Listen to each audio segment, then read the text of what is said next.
Bismillahirrahmanirrahim. Assalamualaikum warahmatullahi wabarakatuh. Alhamdulillah. Alhamdulillahilladzi ja'ala al-qalama lil-kitabah wal-kitabah lil-qira'ah wal-qira'ah lil-ma'rifah wal-ma'rifah lil-ibadah wal-ibadah lillahi ta'ala. Pertama dan yang paling utama, marilah kita panjatkan puji syukur kita kehadirat Allah Subhanahu wa ta'ala atas segala rahmat, nikmat dan karunia-Nya yang begitu banyak dengan mengucapkan Alhamdulillah Rabbil Alamin. Kedua kalinya, salawat beriringkan salam kita doakan kepada Allah agar Allah sampaikan kepada Habibana wa Nabiyana Muhammad sallallahu alaihi wasallam dengan lafaz Allahumma salli ala Sayyidina Muhammad wa ala ali Sayyidina Muhammad. Ialah Nabi, penuntun umat, pembawa rahmat di dunia dan di akhirat. Kawan-kawan sekalian yang dirahmati Allah Subhanahu wa ta'ala. Sering sekali kita merasakan ketika kita kehilangan uang, kita akan merasa sedih. Ketika kita kehilangan barang pun, kita akan merasa sedih dan panik. Tetapi ketika kita kehilangan waktu, kita bersikap biasa saja. Padahal Allah Subhanahu wa ta'ala telah bersumpah atas waktu. A'udzubillahi minasyaitonirrajim. Bismillahirrahmanirrahim. Wal 'asr. Innal insana lafi khusr.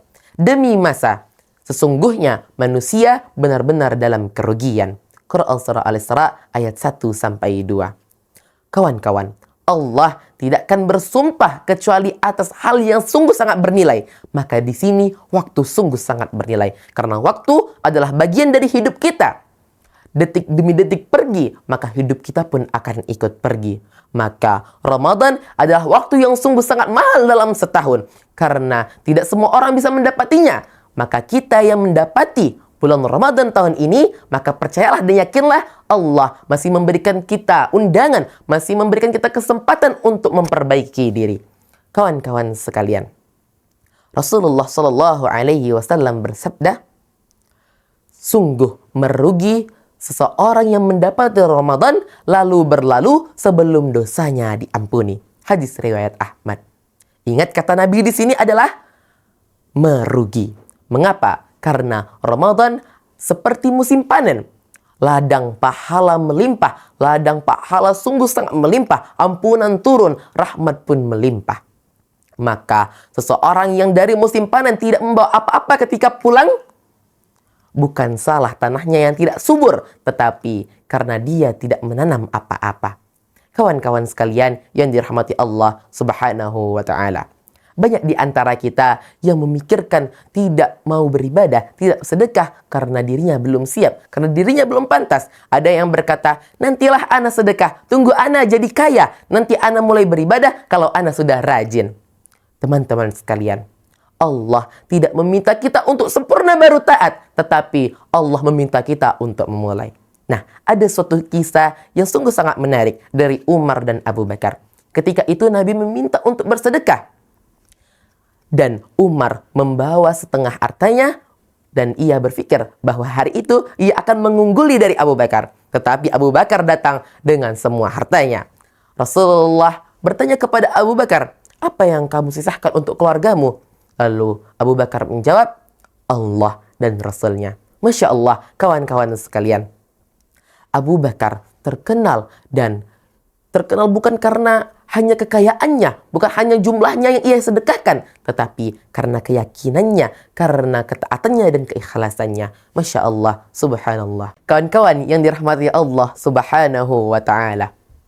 Sekarang timbullah pertanyaan, bagaimana cara kita untuk men-top up, menambah saldo akhirat secara nyata, bukan secara teori, tetapi secara praktik yang bisa kita mulai sejak hari ini. Yang pertama adalah menimbulkan rasa cinta kepada Allah sebelum memperbaiki dunia. Zaman sekarang, banyak sekali kita yang hanya memperhatikan kehidupan luar kita tanpa memperlihatkan hati kita, tanpa memperhatikan hati kita ini. Padahal hati itu adalah pusat amal. Kalaulah hati hidup, maka amal pun akan hidup. Amal akan sangat mudah untuk dilakukan. Kalaulah hati ini mati, apapun amalnya, maka akan terasa begitu berat. Yang kedua adalah semua aktivitas kita niatkan untuk ibadah. Inilah rahasia orang-orang soleh, bukan hanya di masjid, tapi ia meniatkan seluruh aktivitasnya untuk beribadah. Bekerja kita niatkan untuk ibadah, belajar kita niatkan untuk ibadah, membantu orang tua kita niatkan untuk ibadah. Bahkan istirahat pun akan bernilai pahala jikalau kita niatkan untuk menguatkan diri dalam beribadah. Dan yang ketiga adalah latih diri. Latih diri untuk apa? Untuk biasakan memberi sebelum diminta. Kawan-kawan sekalian, memberi itu bukan masalah jumlah, tapi latihan hati. Hati yang terbiasa untuk memberi, maka dia akan cenderung susah untuk berlebihan mencintai dunia. Dan hati yang tidak terlalu mencintai dunia akan mudah untuk menuju surga. Makanya para sahabat zaman dahulu itu bersedekah walaupun mereka belum kaya. Karena apa? Karena mereka berharap Allah mencukupkan untuk mereka. Ingatlah, Allah berjanji kawan-kawan dalam Quran surah Saba ayat 39. Apapun yang kalian infakkan, Allah akan menggantinya. Ingatlah, ini adalah janji Allah. Bukan motivator, bukan kata-kata dari manusia, tetapi janji Rabb semesta alam. Kawan-kawan yang dirahmati Allah Subhanahu wa Ta'ala, setiap Ramadan pasti kita mendengar ada yang berkata, Ramadan tahun depan, ana harus lebih baik daripada Ramadan tahun ini. Tapi siapa yang menjamin kita untuk sampai di Ramadan tahun depan? Ada dulu yang sebelah kita tarawih bersama, tapi tahun ini sudah tidak ada. Dia sudah dalam kubur dan dia hanya meminta untuk kembali. Bukan kembali jabatannya, bukan kembali hartanya, tetapi kembali untuk diberi waktu untuk beramal walaupun hanya sebentar. Dan kesempatan itu ada pada diri kita masing-masing.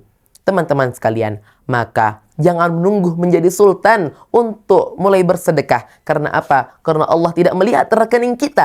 Allah melihat hati kita. Jangan menunggu untuk sempurna baru taat. Allah tidak melihat kesempurnaan. Allah melihat kesungguhan. Maka jadikanlah Ramadan ini betul-betul Ramadan yang momentum untuk kita berubah. Siapa yang memanfaatkan Ramadan, maka dia akan beruntung. Dan siapa yang menyia-nyiakannya, dia akan merugi. Kawan-kawan yang dirahmati Allah Subhanahu wa Ta'ala, mungkin hanya inilah yang bisa Ana sampaikan. Kurang dan lebih mohon maaf, karena kesempurnaan hanya milik Allah Subhanahu wa Ta'ala. Wallahu a'lam bishawab. Afwa minkum. Wassalamualaikum warahmatullahi wabarakatuh.